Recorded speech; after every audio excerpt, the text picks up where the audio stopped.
السلام علیکم ورحمۃ اللہ وبرکاتہ. الحمد للہ وحدہ والصلاة والسلام علی من لا نبی بعد. اما بعد فاعوذ باللہ السمیع العلیم من ہمزہ ونفخہ ونفثہ. بسم اللہ الرحمن الرحیم. رب اشرح لی صدری ویسر لی امری واحلل عقدۃ من لسانی یفقہوا قولی. ربی زدنی علما. محترم سامعین، آج اس لاک ڈاؤن کے پیریڈ میں ہمارا یہ 6واں درس شروع ہونے جا رہا ہے، اور یہ درس کا جو عنوان ہے حلال، حرام اور دل کی اصلاح. بخاری اور مسلم کی روایت میں صاف طور سے اللہ کے رسول صلی اللہ علیہ وسلم نے کچھ باتیں حلال اور حرام اور مشتبہات کے بارے میں بتائی ہیں. ہم اس طرف انشاءاللہ اب جائیں گے.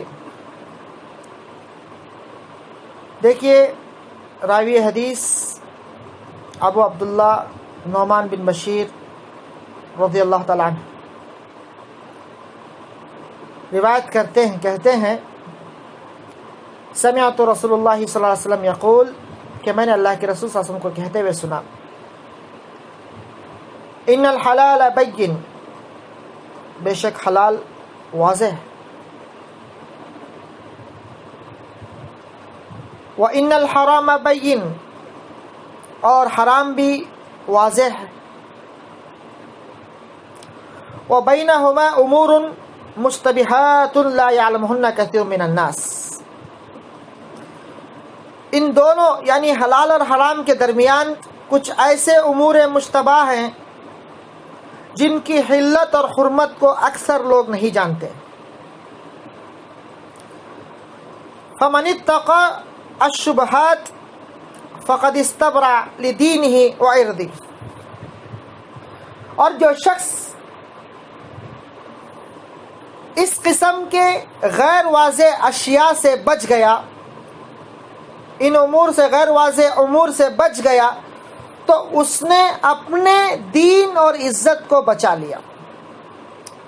ومن وقع فی الشبہات وقع فی الحرام، اور جو آدمی ان شبہات میں مبتلا ہو گیا، اس قسم کے شبہات کو اختیار کرنے لگ گیا، تو قریب ہے کہ وہ حرام میں جا پڑے گا. وقع فی الحرام، قریب ہے کہ وہ حرام کا ارتکاب کر بیٹھے گا. اللہ کے رسول صلی اللہ علیہ وسلم نے اس حدیث میں ایک مثال دے کر، چرواہے کی مثال دے کر سمجھائی ہے. کہا کالراعی، اس چرواہے کی طرح، یرعی حول الحما، آس پاس کے جانور کو لے کر وہ چرواہا چراگاہ کے پاس پہنچ جاتا ہے چرانے کے لیے. یوشک، قریب ہے، این یرتع فی، یہاں تک کہ وہ اس اگلے چراگاہ میں پہنچ جائے.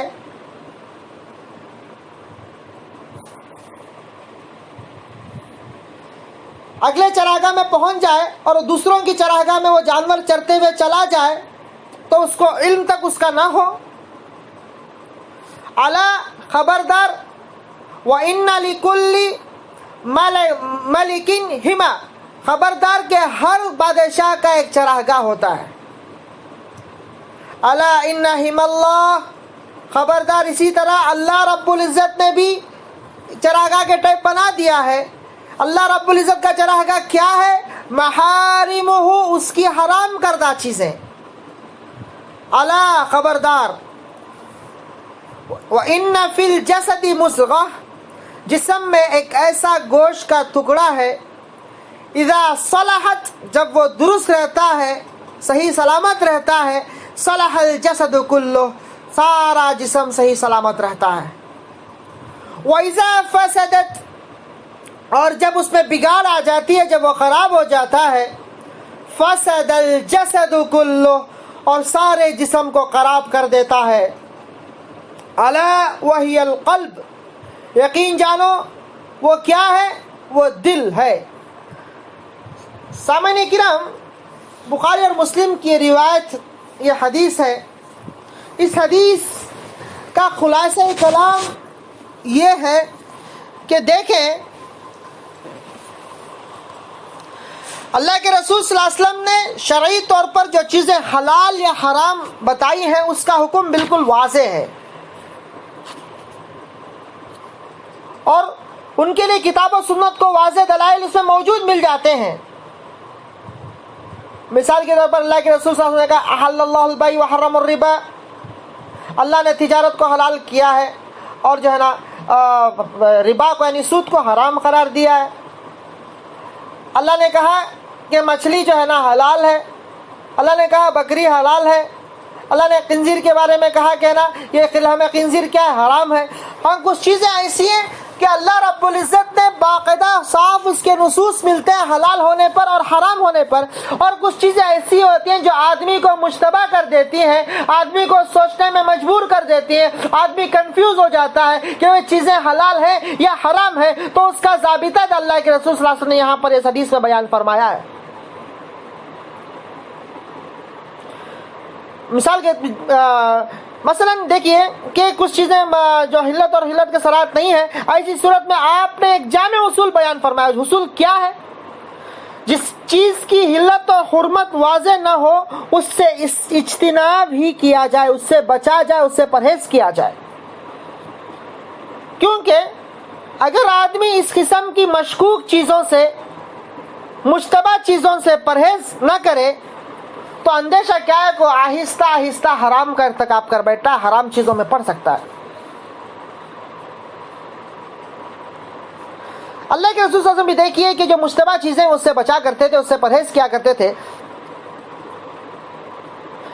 اس کا ایک واقعہ حدیث میں ملتا ہے کہ ایک دفعہ اللہ کے رسول صلی اللہ علیہ وسلم اپنے نواسے حضرت حسن رضی اللہ عنہ کے ہمراہ کہیں جا رہے تھے، چل رہے تھے، تو دیکھا کہ حضرت حسن نے راستے میں دیکھا کہ کھجور پڑی ملی، تو حضرت حسن رضی اللہ عنہ اسے اٹھا کر منہ میں ڈال لیے. آپ صلی اللہ علیہ وسلم نے ان کے منہ میں انگلی ڈال کر اس کھجور کو نکلوا دی اور کہیں کہ یہ صدقہ کی نہ ہو، کہیں یہ صدقہ کی نہ ہو جو کہ میری اور میرے آل کے لیے حلال نہیں. مسلم کی روایت ہے. تو دیکھیے یہاں پر مشتبہ چیز تھی، وہ اللہ کے رسول صلی اللہ علیہ وسلم کو شک تھا کہ کہیں یہ صدقے کی نہ ہو، اور کیونکہ صدقہ آل محمد پر حلال نہیں ہے اسی لیے اللہ کے رسول صلی اللہ علیہ وسلم اس ڈر سے انگلی ڈال کر گھنا حضرت حسن کے منہ سے کھجور کو نکلوا دیا. تو پتہ ہی چلا کہ اس میں امت کو مشتبہ امور سے بچنے کی ہدایت فرمائی ہے. اگر بچ جاتا ہے تو اسے انسان کا دین اور عزت دونوں محفوظ رہتے ہیں. پھر آپ نے یہی بات ایک چرواہے کی مثال دے کر واضح فرمائی جو بادشاہ کے مقرر کردہ چراگاہ کے ارد گرد جانوروں کو چرائے تو ممکن ہے کہ اس کی سلطانی چراگاہ سلطانی کے اندر داخل نہ ہو جائے. یہاں پر دیکھیے اللہ کے رسول ایک چرواہا یعنی شپرڈ کی مثال دیتا ہے. شپرڈ کیا بکریوں کو لے کر جاتا ہے اور وہاں پہ قریب میں بادشاہ کا چراگاہ ہوتا ہے، بادشاہ کا بھی چراگاہ ہوتا ہے. تو شپرڈ کیا کرتا ہے، اگر وہ اس کا خیال نہ رکھے، ایسے ہی بکریوں کو تو علم نہیں ہوتا اس کا، بکریوں کو گھاس سے چرنے سے مطلب ہوتا ہے. بکریوں کو کیا معلوم کہ کس کا چراگاہ ہے، کیا ہے، کدھر ہے. ان کو چرنے چھوڑ دیا جائے تو چرتے چرتے چلے جائیں گے. اگر اس میں اس نے احتیاط نہ کیا تو بادشاہ کے چراگاہ میں یہ بکریاں داخل ہو جائیں گی اور داخل ہو کر اس کے چراگاہ میں سے بھی چرنے لگ جائیں گی، جس کی وجہ سے کیا ہے بادشاہ ناراض ہو جائے گا، بادشاہ خفا ہو جائے گا، اور خفا ہونے کے باعث اسے سزا بھی دے سکتا ہے. آپ نے فرمایا بالکل اسی طریقے سے آپ صلی اللہ علیہ وسلم نے آپ نے فرمایا جس طرح بادشاہ کے کچھ مقرر حدود ہوتی ہیں جنہیں توڑنے اور ان سے آگے بڑھنے کی اجازت نہیں ہوتی، بالکل اسی طرح سے اللہ تعالیٰ کے بھی کچھ حدود ہیں. اللہ کے حدود کیا ہیں؟ حدیث کے الفاظ ہیں کہ اللہ کے حدود یہ ہیں کہ اس کی محارم ہو، اس کے حرام کردہ چیزوں سے بچے رہنا،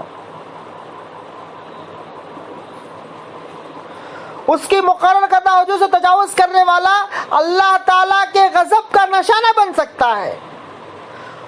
اور اس کی مقرر کردہ حدود سے تجاوز کرنے والا یاد رکھے اللہ کے غضب کا نشانہ بن سکتا ہے۔ اس کے بعد آپ صلی اللہ علیہ وسلم نے انسانی سینے میں دھڑکنے والے دل کے متعلق فرمایا، اس کا خاص خیال رکھنے کو کہا کہ سارے جسم کا دار و مدار، سارے جسم کا انحصار دل پر ہوتا ہے۔ دل کا بگاڑ پورے جسم کا بگاڑ ہے، دل کی اصلاح پورے جسم کی اصلاح ہوتی ہے۔ دل کی اسی اہمیت کے پیش نظر اللہ کے رسول صلی اللہ علیہ وسلم یہ دعا کیا کرتے تھے، اللہم اجعل فی قلبی نورا، اے میرے پروردگارا دل کو اپنے دین اور اطاعت کے نور سے منور فرما دے۔ معزز سامعین، دل انسانی افکار و خیالات، جذبات و احساسات اور تمام جسمانی حرکات و سکنات کا مرکز و محور ہے، کیونکہ پہلے دل میں کوئی ارادہ یا خواہش پیدا ہوتی ہے، اس کے بعد انسان اسے عملی جامہ پہناتا ہے۔ اسی لیے دل کی اصلاح بدن کی اصلاح سے مقدم ہے، کیونکہ بدن دل کا تابع ہوتا ہے۔ تو اس حدیث میں تلقین کی گئی ہے کہ احکام دین کی بجاوری میں حد درجہ احتیاط کی ضرورت ہے، اور اسی احتیاط کو تقویٰ بھی کہتے ہیں، کہ انسان حرام اور مکروہات کے ساتھ ساتھ ایسی مباح چیزوں کو بھی ترک کر دے جن میں کراہت یا حرمت کا ادنا شائبہ بھی پایا جاتا ہو۔ اللہ کے رسول صلی اللہ علیہ وسلم نے اسی تقوی کی طرف اشارہ کرتے ہوئے فرمایا، یا ایھا الذین آمنوا، اللہ کا فرمان ہے، یا ایھا الذین آمنوا اتقوا اللہ حق تقاتہ، اے ایمان والو اللہ تعالیٰ سے ڈرتے رہو جیسا کہ اسے ڈرنے کا حق ہے۔ مزید نبی اکرم صلی اللہ علیہ وسلم نے فرمایا، دع ما یریبک الی ما یریبک، ترمذی کی روایت ہے کہ فرمایا جو باتیں شک میں ڈالیں، جن باتوں پر تمہیں شک محسوس ہو تم اسے چھوڑ دو، اور جو شک میں نہ ڈالیں وہ باتوں کو اختیار کر لو، وہ کاموں کو اختیار کرو۔ ایک موقع پر اللہ کے رسول صلی اللہ علیہ وسلم نے دل کی طرف اشارہ کرتے ہوئے فرمایا، التقوی ہا ہنا، اصل تقوی یہاں پر ہوتا ہے، اصل تقوی دل میں ہوتا ہے۔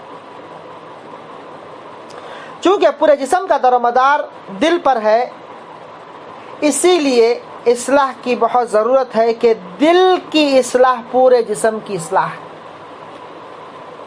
اگر دل میں بگاڑ آ گیا تو پورے جسم کو خراب کر سکتا ہے، اگر دل میں اصلاح، اگر دل میں اچھائی آ گئی تو پورے جسم کو تندرست رکھتا ہے۔ تو سارا جو ہے اس میں دل، اس میں سارا کیا بولتے ہیں مرکز و محور اللہ رب العزت، اللہ کے رسول صلی اللہ علیہ وسلم نے دل کو محور بنایا ہے، کہ انسانی دل کے جو افکار اور خیالات اور جذبات، یہ ساری چیزیں ہیں، یہ جو ہے نا اس کا مرکز و محور پہلے دل میں ہے، یعنی دل ہی سے ارادہ ہوتا ہے، بعد میں انسان اس کو عملی جامہ پہناتا ہے۔ تو لہذا آخر میں اللہ رب العزت ہم دعا گو ہیں کہ اللہ رب العزت ہمیں مشتبہ چیزوں سے بچائے، جن چیزوں میں شک و شبہ ہو اللہ تعالیٰ ہمیں ان چیزوں سے بچائے رکھیں، تاکہ ہم اس چیزوں کا ارتکاب نہ کر بیٹھیں۔ اگر ارتکاب ہم کر بیٹھیں تو ہو سکتا ہے کہ ہم اللہ تعالیٰ کے جو احکام، جو محارم کردہ چیزیں اس میں ہم داخل نہ ہو جائیں، اور اللہ ہم سب کی اصلاح فرمائے۔ اللہ سب سے پہلے کہنے والے کو اور سننے والوں کو عمل کرنے کی توفیق عطا فرمائے۔ اقول قولی ھذا استغفر اللہ لی ولکم ولسائر المسلمین فاستغفروہ انہ هو الغفور الرحیم۔ السلام علیکم ورحمۃ اللہ وبرکاتہ۔ السلام علیکم ورحمۃ